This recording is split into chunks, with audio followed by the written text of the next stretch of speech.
My name is D. You gotta excuse, I have a cold right now, so if I sound kind of congested, it's all due to having a cold. I just want to briefly echo the words of my wife Kay. I'm sure you've seen her posting previous to this about how we met as a couple.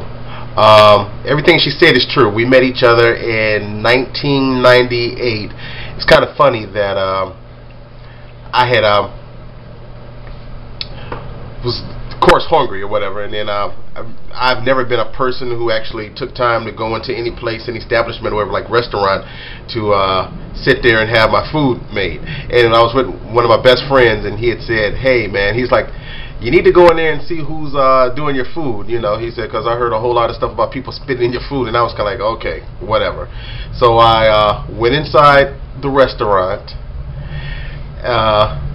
and when I had saw her, it was kind of funny. I saw her in the distance, but the one who came up and took my order wasn't her.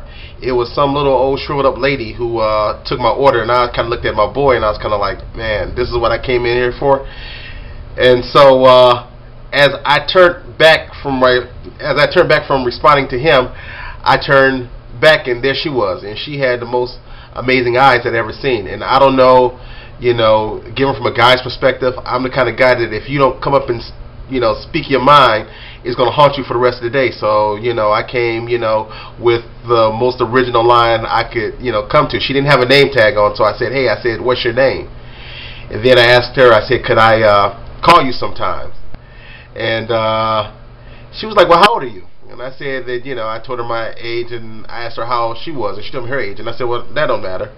And so anyway, you know, being a guy, trying to play it cool or whatever, you know, you never run home to go and call her on the first night. So I tried to play it, you know, cool for, you know, a day or so, and then when I finally broke down to call her, which I think was like maybe that same day, because I didn't play it cool that long, it was like maybe like about 7 or 8 at night. But I remember we talked on the phone all the way until like about 2 or 3 in the morning. You know, it's just kind of funny when you just kind of connect with someone. It's kind of like a hand in glove. It just, you know, you lose track of time. We dated, you know, for oh wow, like at least 4 years. But you know what? It's funny, out of the 4 years, we always laugh, and it's like we were never ever separated. I think the first time that we were separated, it was a big massive snowstorm in our area, and they had closed the whole city down. And I remember we were supposed to be going to the movies that night, and you know, I had called her and I said, hey baby, I said, don't like we'd be able to hook up tonight. And she was all, you know, just broken down, just, you know, just hurt. And I was kind of like, well, hey, there's nothing I can do. I said, I'm so sorry.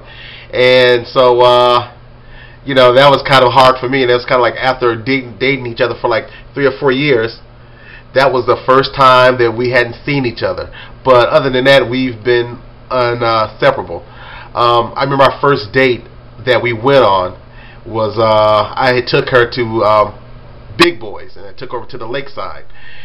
And it was kind of funny. It wasn't nothing really, you know, ooh-wee about it, but, you know, given, you know, on a beer budget, you know, that was the best thing I could come up with. So I took her to this restaurant over the nice side of town, you know, because for our conversation, I asked her, I said, hey, have you ever seen the lake? Have you ever been over to this, you know, this side of town? I was going to take her to the restaurant. She's like, no. And I was like, all right, cool. You in for a treat. So I took her over there, and I remember she had sat down and we had ate, and I remember she had ordered a salad, and me being a guy, you know, we ordered the big, you know, grandiose, you know, this, that, and the other. And I told her, I said, wow, I said, you eat like a bird. But it was kind of funny, before we actually sat down, there was a seat that had a crack in it. Like, it was like, you know how the seats they have like in the little booths or whatever, and it was like a leather seat, and it had like a split in it. And I refused to let her sit down there, because I was like, as beautiful as she was, you know, she wasn't going to sit on anything that was less than. So I sat where the messed up portion of the seat was, and she sat on the other side. But after that, you know, we talked, and, you know, we got to know each other. And then after that, the funniest thing is that once we left the restaurant, there was a portion of this road that we're on that was under construction, and I told her later on, it's like, it was some silly old lady who did not see that half the road was undeveloped, and she ran into the ditch. And given Kay, she's so nice. She was like, "Oh, I feel so sorry for her," and I was trying to hold back the laughter because, I'm naturally sarcastic, and so, but I was trying to put my, my best, face on, until she got to know me, and then I was going to show my sarcasm later on. But I remember that, and I was trying to hold back the laughter. And so anyway, the next day we were talking on the phone, and she's telling me how much she enjoyed the date, and I was like, yeah, I said ditto, I said, but you know what, I said it was interesting what you said about the lady who had ran into the ditch, and she was like, yeah, I felt so sorry for her, and I said, well, actually, I thought it was kind of funny. And she was like, you what? I said, really? I said, I thought it was kind of funny. I said, because you telling me that she was that old and she could not see where she was driving, and she ran into the ditch, so, she was kind of like, wow, I never knew that side of you. And I was like, you know what? I said, that's just on the tip of the iceberg. But you know what? Given that, I knew that she was the one because, just from that, it's kind of funny with Kay and I. We balance each other out.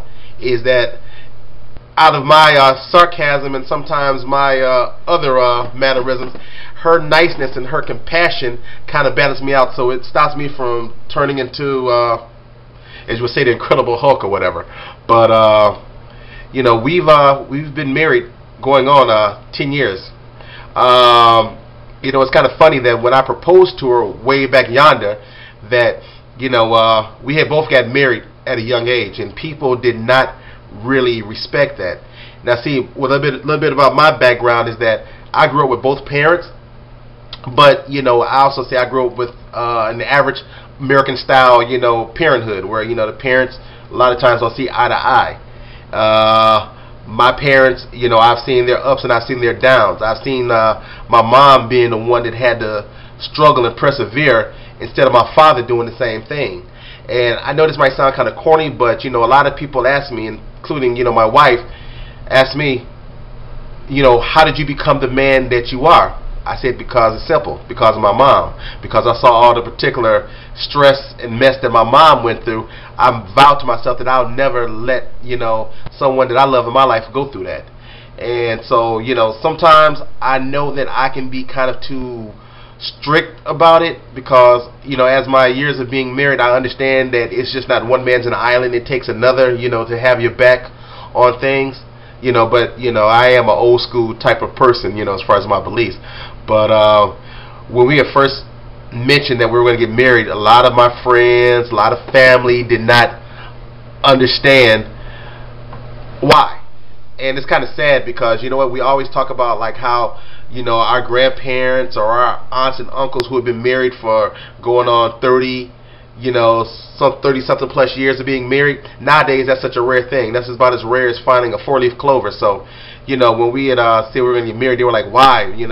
That, man, you're going to give all of that up, out there, doing your thing, with your boys and everything. And I said, look, I've did that. I've had my fun. But, it comes a time in everyone's life that, you want to settle down, that after a while they just become names and faces. You want somebody who actually knows you and likes and loves you just for you, out of your perfections, even out of your negative moments. So Kay was the one.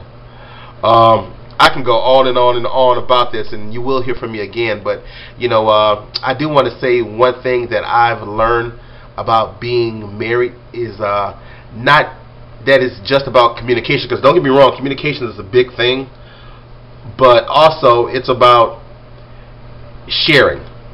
Because it took me, I guess, up until like maybe, I say like about 3 or 4 years ago to actually come to understandings that everybody needs someone sometime. And even though we look at women as being the weaker sex, and it's the man's role to stand up and take care of everything, is that for the things that my wife do, I could have did it on my own, and that's a good thing, because how many people go out here and say that, hey, they actually have somebody who loves them and have their back unconditionally, and I remember there was a lot of times that Kay had to come and say, hey D, I got you. Don't worry about this. We're a team. We're a team. And like I said, just seeing how the relationship with my mom and my pops was, I saw my mom carry a lot of the burden on her own. So that's why I kind of realized that, I need to, change my way of thinking. But like I said, I'm going to end it on that note, and this is to be continued. But anyway, I thank you for listening to me, and I hope you all have a blessed evening, and God bless.